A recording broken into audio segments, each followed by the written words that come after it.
Joes. Anybody? Yes. You know what I'm saying? Now, I'm a card-carrying Gen Xer.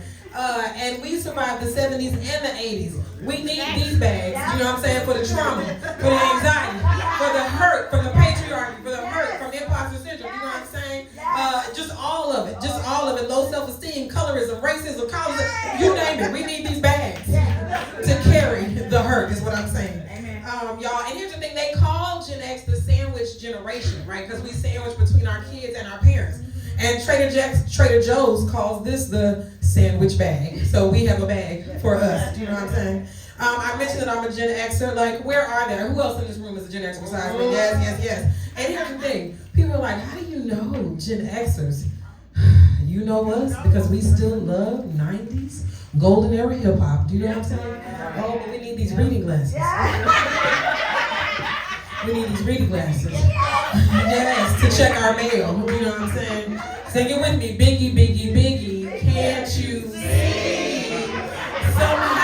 Somehow these words just hypnotize me. And I don't know about the Gen Xers, elder millennials, any boomers in here? About the boomers, but the font on my phone look like, yeah, man, coming in. It look like that one right there. Where my New Yorkers at? It look like Times Square. Look like every exit sign in every building you ever been in.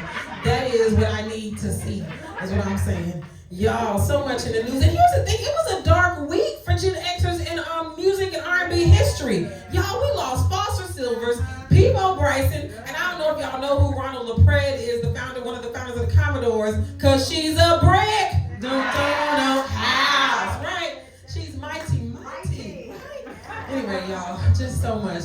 She mentioned already that I was a teacher. She gave it away. And y'all, I've been teaching for about 20 years. But let me say this. This last year has taught me one thing, and one thing for sure. Are there parents in here? Yes. This is what it taught me. It taught me that I love your kids, but I would not die for your kids. You know what I'm saying? They are not the future. No. The song says, I believe the children. I don't. You know what I'm saying? And here's the thing. So when you are, I am a 50 plus educator, and I'm marching out behind a line of kindergartners for a fire drill, y'all, my whole life flashed before me. You know what I'm saying? Your life comes into view in these situations, and all I'm thinking is, I got dreams too! Do you know what I'm saying? I don't want to die like this! Do you know what I'm saying? When we were kids, fire drills seemed like hyperbole. It didn't really seem like it was going to happen, right? Now that I'm a grown-up, I'm like, these snaggletooth heathens, I'm not gonna die behind these people right here. I'm gonna get them and run out the door. We're gonna get on down these stairs. I'm not gonna die like this, is what I'm saying. Y'all, and there are a few problems. Let me just say a couple things. First of all, I have taught all grades. I have taught from TK all the way to 12th grade. Let me just say this, middle school. A circle of hell. You understand me? The devil's playground. Do you know what I'm saying? Like the only place you'll hear about Roblox and blowjobs in the same conversation. I love your children, but I would not die for your children. You know what I'm saying? I would not die for people who eat hot Cheetos at 9:23 in the morning. You know what I'm saying? What kind of decision making is that? That's what I'm saying. I would not die for your children because don't nobody, and I mean nobody, know their times tables. Do you understand me? They all talk about the 6, 7, 6, 7. What is 6 times 7? Do you know what I'm saying, right? I'm 42 for anybody in here having any trouble with that right now, any trouble with their memory. I just hate you guys. And here's the thing, I love math. I tell people when the monks was walking for peace, I wanted to walk for times tables at the top of the year. Do you know what I'm saying? Like, I love math. Like, y'all, I would marry Algebra 1. If I could. Algebra 1 is my soulmate. Algebra 1 could put a ring on it. Do you understand me? Now, on the other hand, I think geometry is sexy. Do you understand me? Like I would, where's the pole at? I would dance on a pole for geometry. Do you understand me? I would twerk and look back at it. Prove that theorem. I love geometry. I love math. Do you hear me? But these people do not know their times tables. And why are times tables important? Y'all, I was teaching Algebra 1 at an all-girls Catholic high school. That is code word for all white. And I told them babies call me the woman king every day. But listen, I asked Amy number one. I asked her, I said, hey, Amy, if I give you 3 quarters, how much money do you have? Y'all, Amy said stock still. I thought she was gonna pull out an abacus any minute. Amy number 2, her best friend in the back gonna say, but Miss Kiel, we use Apple Pay.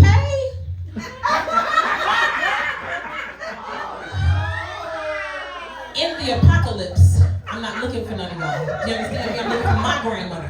Why? Because her hands have touched cash and she knows her times tables, is what I'm saying. That's what I'm saying. I believe the children are not our future. Do you understand me? Like, I love your children, but I would not die for your children. They are rude. So now, y'all, I teach elementary. I'm a sub, let me just say that, and I do go all around, but I've been in special education the last few years. I've been teaching the little ones. So we teach what are called CVC words, because we're teaching them to read consonant, vowel, consonant. And then sometimes it's just CV. The word was vow. Do you understand me? V-O-W, vow. So I asked my kids, I'm like, can you say this? They were like, vow, angel, Latino. And let me just say this. Y'all know where I'm about to go about these names, right? Latino people do the same thing Black people do. We name them aspirationally, not actually. Do you understand me? Angel, acting like the devil. We name ours heaven. And then heaven spelled backwards, Nevea. And y'all know, giving us hell all the time. Y'all, I have met 2 cashes this year, no money, K-A-S-C-H-E and K-A-S-H. Y'all, at the school I'm at, I kid you not, a priest, a messiah, a prayer, a chosen. And I'm just like, does Mother, Father God know you are using his dictionary to name these folks? Do you understand me? And we need prayer when she walk in. Do you understand me? Y'all, I met one named Beautiful. I was like, y'all took a gamble. Y'all rolled the dice on that one, you know what I'm saying? And you won this time, but I'm just saying, maybe next time, patience. Maybe next time, we'll wait and see. And if we are naming them for what we desire, I got one, he's 24. I would have named him Good Credit. Do you understand me? I would have named him No Debt. Do you understand? Debt free. I'd have named him Scholarship. Do you understand? I'd have named him Happily Married, because I'm not. Do you understand? If we just name it of what we want to have in life, scholarship. And let me stop over here about, I was a single mother the whole time. I'm getting back to Angel, but y'all was a single mother the whole time. I love my baby boy. He's 24 though now. Y'all, I struggled to get child support check from his daddy. God bless his soul, because he's in heaven, the daddy, not my child. Y'all, and we finally started getting some child support checks, $30 here, $40 there. Y'all, I got a child support check for $3. And 65 cents. Y'all, please believe I signed that thing and went on in the bank. And my Latino LGBTQI brother who took my check flipped it over, and he looks at me and says, you a strong Black queen, you don't need this check. I was like, oh, contrary mon frere. You know what I'm saying? Get out my business for one. And I'm just saying that for 2, every dollar and every dime spent is what I'm saying. But y'all, angel. So I say angel. A vow is what you take when you get married. And he was like, oh, so you took a vow, Miss Kiel, when you got married? And I was like, Miss Kiel's not married. Without missing a beat, he goes, so you're lonely. Again, get out of my business. Do you understand me? That's first. Second of all, I love your children, but I would not die for these children. Do you understand me? CVC words again. The word was bun. There was a picture of a hot dog on a bun, and there was a B on the page with 2 blanks next to the B. I look at my baby girl, one of my favorites, and I say, hey, what's the word? She takes a deep breath. Hot dog bread!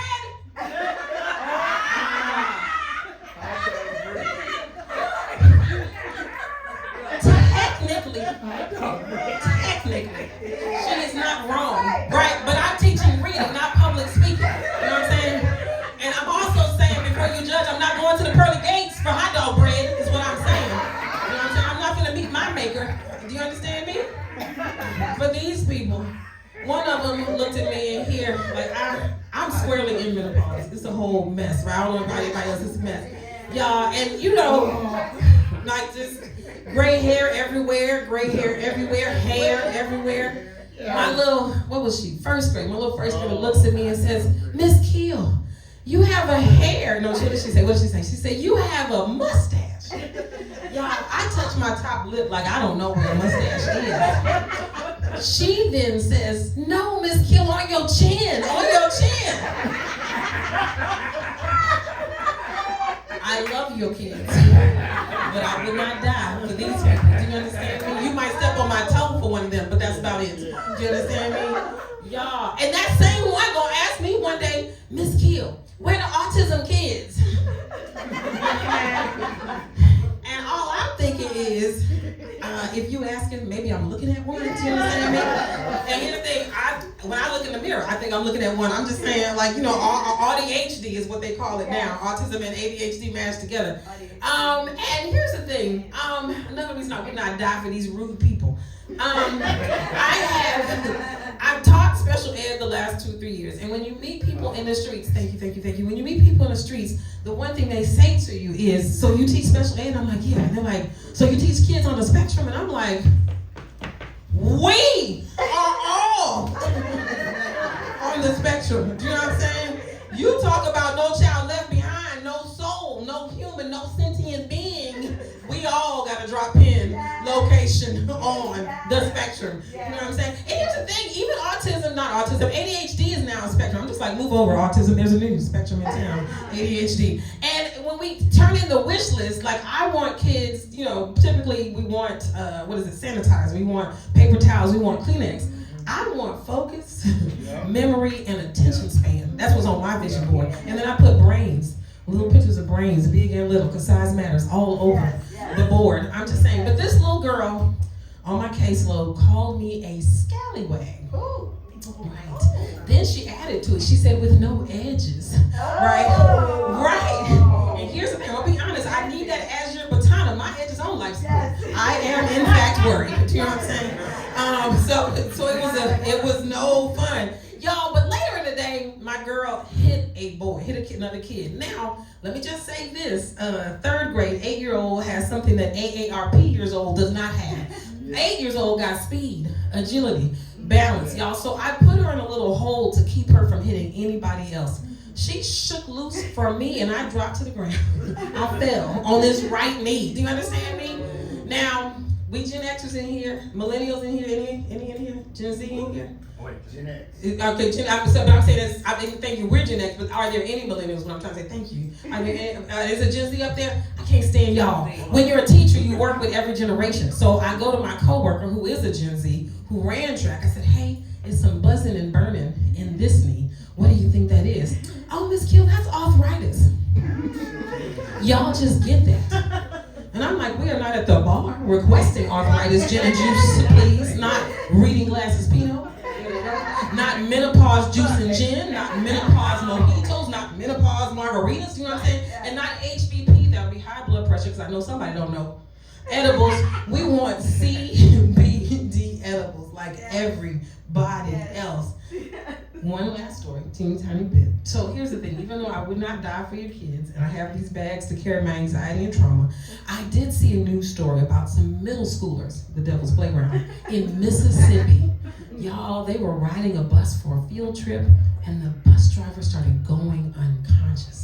She was having an asthma attack, y'all. You saw it? And so one of them little kids got up and grabbed the wheel to keep the bus from swerving off the road. Another one hit the brake so the bus would stop. And then the other one got her medicine. And all I'm saying is, these same people in the Devil's Playground, they sure know the difference between a joy ride and the ride of their lives. I'm Danna Kiel, that is my time. Thank you.